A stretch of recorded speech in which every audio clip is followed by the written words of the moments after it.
Greetings and welcome. Today's discussion is on Judaism from a true Orthodox Christian perspective. By Judaism we do not mean the religion of the Old Testament, taught by the holy prophets living in expectation of the Christ in the New Testament, and which was, in fact, the dimmer form and shadow of Christianity.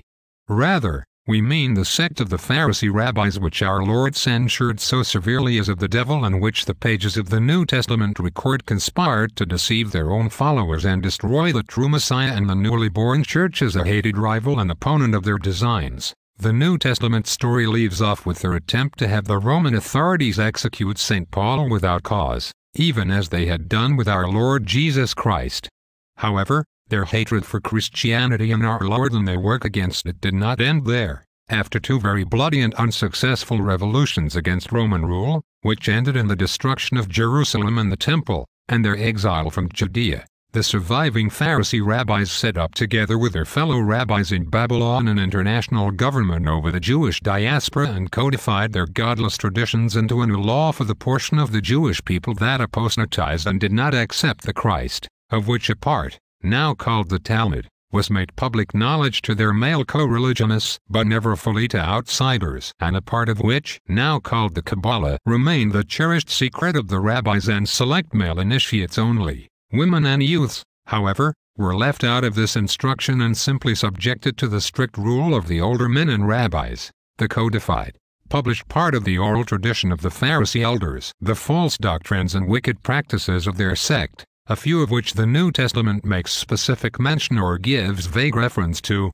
and which the Old Testament denounces as well, consists in 1. The traditions which abrogate the need to fulfill the moral or most ceremonial laws of the prophets and affirm that anything including pretended apostasy is permitted to a Jew so long as it does not harm the Jewish people and it benefits at least one Jew, non-Jews or goyim, cattle, being relegated to inferior or subhuman status, since they are described as half-breed offspring of even the devil serpent, while Jews are pure souls with a divine element, destined to master the universe.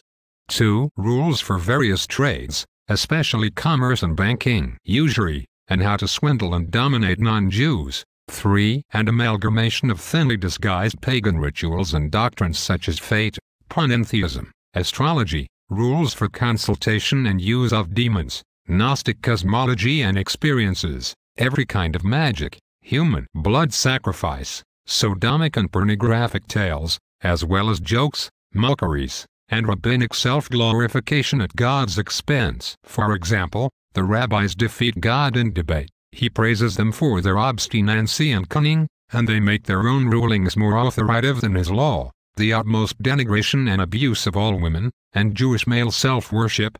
And finally, 4. Slanderous tales and mockery of the Old Testament saints who are depicted as teachers of magic and immorality, mocking accounts of how they executed Christ's apostles, along with even more numerous and slanderous tales that Christ repudiated Moses, lead the people into idolatry and immorality, performed all his miracles in his resurrection by powerful Egyptian and Jewish sorcery, was defeated in an aerial magical battle by a rabbi, is now tormented in hell, and innumerable other abominable teachings that have led to indescribably great crimes and also the occasional backlash of anti-Jewish violence and discrimination over the centuries. The essential theological underpinning of Judaism, represented more clearly in the Kabbalah, is the panentheistic conception that God is a simple all-permeating life force of existence, the basis for all being, of which man, or more accurately, Jewish man, was the most pure emanation and representation, the original master of the universe,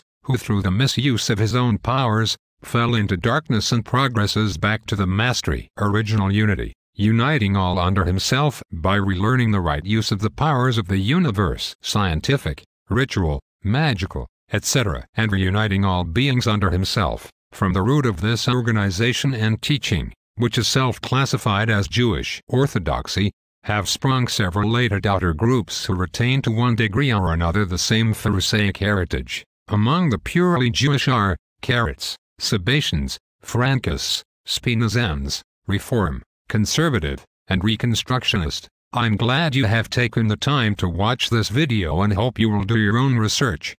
As always, I can point you in the right direction, but I am not your chauffeur. May God guide you. Have mercy on us all.